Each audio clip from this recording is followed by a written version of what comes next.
le 1er janvier 2020, certaines personnes vous ont très certainement souhaité une bonne année. Oh, une bonne santé peut-être aussi. Et peut-être que vous-même avez souhaité ces mêmes choses à vos proches et vos collègues. Bah, à force est de constater que malheureusement tous ces souhaits n'ont pas suffi, n'ont en tout cas pas empêché une pandémie de perturber nos habitudes et nos normes. Pour empêcher la propagation du virus, il a fallu que tout s'arrête. Tout? Bah non, pas vraiment. Certaines tâches devaient coûte que coûte continuer à être assurées. Toujours est-il que certaines tâches ont été qualifiées d'essentielles, ceux qui les assurent ont été régulièrement et publiquement félicités, et ce, même si cette soudaine mise en lumière a souvent été pointée comme insuffisante face aux demandes répétées et anciennes de revalorisation du secteur de la santé, par exemple. Les autres ont pu rester tranquillement chez eux. Enfin, avec des fortunes diverses évidemment, hein, suivant les situations professionnelles et familiales. Oui, parce qu'ils ne faisaient pas partie des essentiels. Alors certains d'entre vous se sont peut-être demandé si c'était utile, au regard de la mise en avant des professionnels de la santé, de certains services publics et de la grande distribution.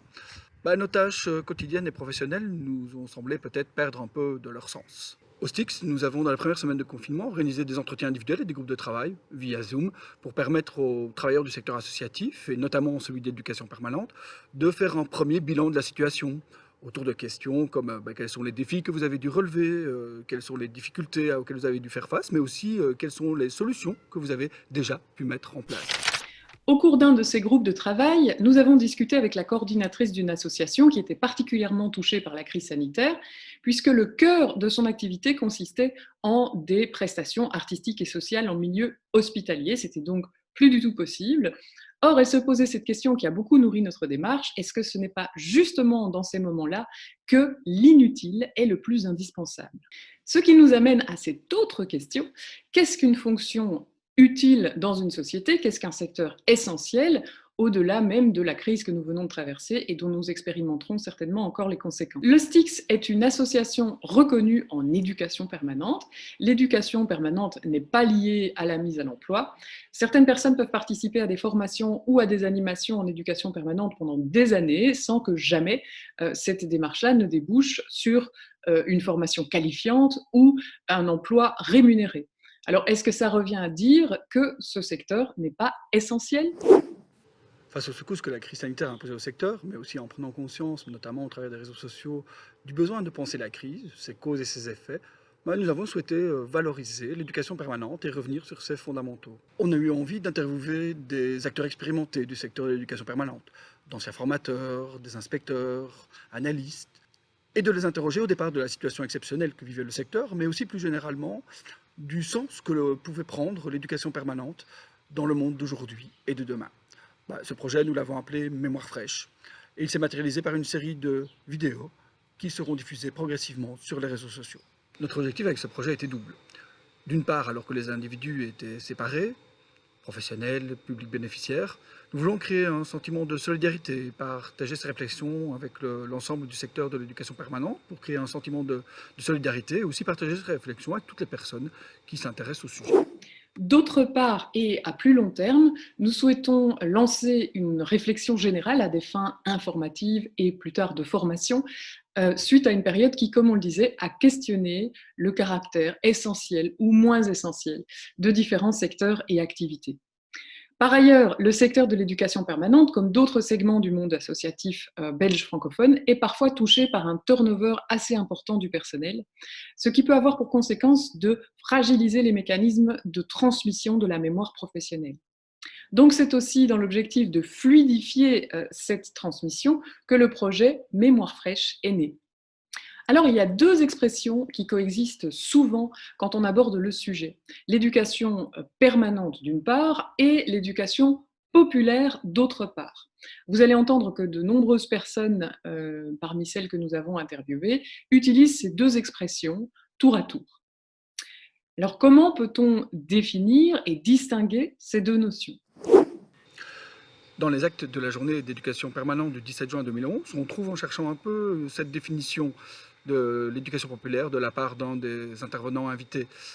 L'éducation du peuple, par le peuple et pour le peuple. Alors moi, tout de suite, me viennent des images derrière salle de café, où des ouvriers, après leur journée de travail, ou le dimanche, plutôt que d'aller à la messe, se réunissent pour tenter de s'éduquer et de transformer le monde. Bon, ces images, je ne sais pas d'où elles me viennent, je ne sais pas qui me les a mis en tête, parce que je ne les ai pas vécues manifestement. Et la manière dont je vis mon quotidien en tant que professionnel de l'éducation permanente ne ressemble en rien à ces images qui sont ancrées dans ma tête. Alors d'abord, c'est quoi l'éducation permanente? Eh bien, le décret relatif à l'éducation permanente de 2003 définit son objet. Et je ne résiste pas à l'envie de vous la lire. Non, je ne l'ai pas apprise par cœur.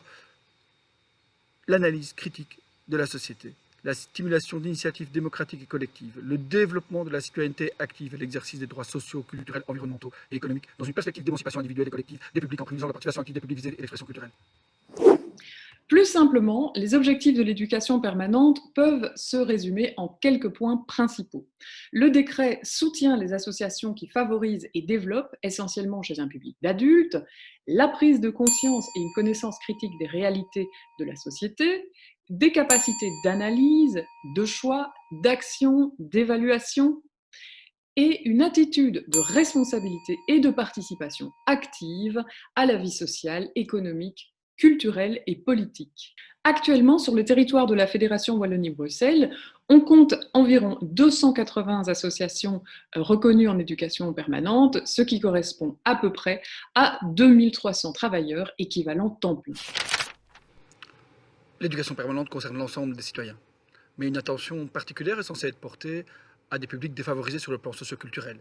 Publics sans emploi, primo-arrivants ou faiblement qualifiés par exemple. Quel est alors le lien entre l'éducation permanente et l'éducation populaire dont il sera également question dans les interviews? L'éducation permanente plonge effectivement ses racines dans l'éducation populaire qui a joué un rôle d'émancipation culturelle et sociale des travailleurs à partir des années 20. C'est dans le contexte de la loi des 8 heures de travail que 2 arrêtés royaux ont été votés pour encadrer et soutenir ce qu'on qualifiait alors d'œuvres complémentaires à l'école. Dès le départ, l'éducation populaire reconnaît à chacun la liberté de se questionner tout au long de la vie. Elle est aussi favorable au vivre ensemble, au développement de la capacité à considérer une diversité de points de vue et d'opinions. Et puis, en 1971, on adopte un nouvel arrêté royal qui renforce le soutien aux associations engagées dans de telles activités. Dans ce texte, on trouve pour la première fois l'expression éducation permanente. Le souci est désormais de s'adresser à tous les citoyens et pas seulement aux classes dites populaires, autrement dit à un milieu ouvrier. Ce sont les associations qui, encore reconnues aujourd'hui en vertu de ce décret, sont dites de loisirs culturels. En 1976, un nouveau décret renforce le soutien structurel aux organisations d'éducation permanente. Aujourd'hui, le secteur vit une transition vers l'application d'un nouveau décret datant de 2018. Voilà ce qui explique que certains de nos interlocuteurs utilisent tour à tour les expressions éducation populaire et éducation permanente. Le secteur de l'éducation permanente, comme par exemple celui de la santé ou de l'enseignement, est traversé de différentes sensibilités philosophiques qui ont marqué l'histoire sociale de la Belgique. Ce sont les piliers dont il sera aussi parfois question dans les interviews. Sans plus attendre, nous vous laissons découvrir les réflexions de tous ces gens avec qui nous avons discuté, en espérant que celles-ci seront pour vous une source de stimulation, de questionnement et de découverte.